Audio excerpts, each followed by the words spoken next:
বাংলাদেশে জাস্টিস তো হয় নাই, জুলুম অত্যাচার নির্যাতন হয়েছে। এই জন্য আমরা 5টা দফা দাবি সরকারের কাছে বলেছিলাম। একটা বলেছিলাম, অন্যায় যারা করেছে এদের বিচার হওয়া দরকার। কি বলেন, বিচার হওয়া দরকার না? অন্যায় যদি করে আর তার বিচার না করেন, এ অন্যায় বন্ধ হবে না চলতে থাকবে?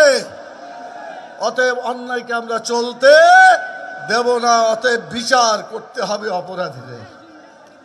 2 নম্বর আমরা বলেছি, সংস্কার করতে হবে, খারাপ যা কিছু আছে বাদ দিতে হবে, ভালো যা কিছু আছে তা গ্রহণ করতে হবে।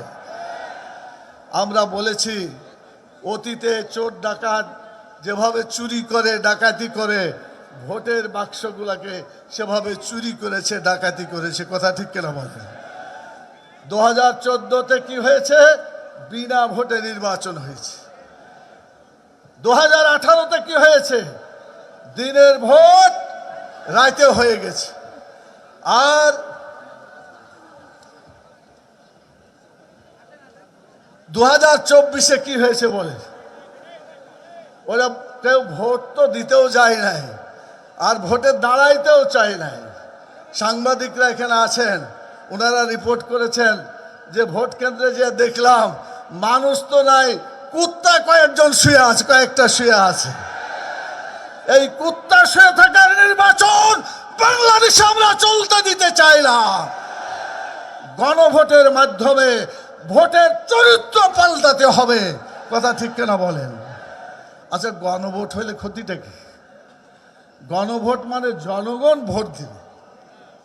কিসের জন্য দিবে?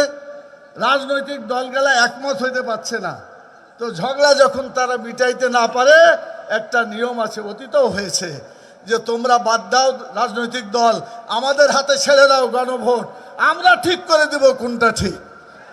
অতএব এই গণভোট হওয়াটা জাতির জন্য ভালো লক্ষণ, আর না হওয়াটা খারাপ লক্ষণ। যারা গণভোট হইতে দিতে চায় তারা জনগণের জন্য ভালো কিছু করতে চায়। কথা ঠিক কিনা বলেন? আর যারা গণভোট হইতে দিতে চায় না, অথবা গণভোটের রেজাল্ট যাতে না আসে, সেই জন্য গণভোট যেদিন হবে সেই দিনে সংসদ নির্বাচন হবে।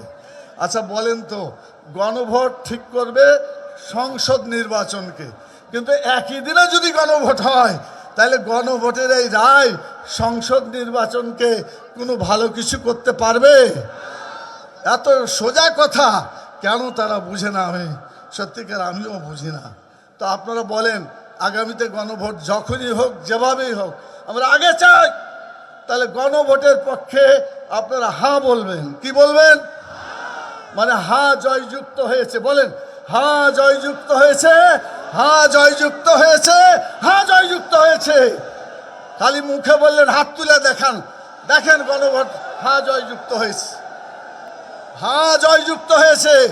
বলেন আলহামদুলিল্লাহ, গণভোট জয়যুক্ত হয়ে গেল। যারা গণভোট চাইল না, অথবা যারা গণভোটের বিপক্ষে আছে, তারা পরাজিত হয়ে গেল এবং পরাজিত হবে ইনশাআল্লাহ। এই পরাজয় কেউ ঠেকাইতে পারবে না। সংগ্রামী সাথী ও বন্ধুগণ, সর্বশেষ কথা বলে আমি আমার কথা শেষ করতে চাই। সেটি হচ্ছে, এই সমস্ত চোর ডাকাত যারা ছিনতাই করে বাংলাদেশের মাটিতে, তাদের জায়গা আগামীতে হবে না ইনশাআল্লাহ।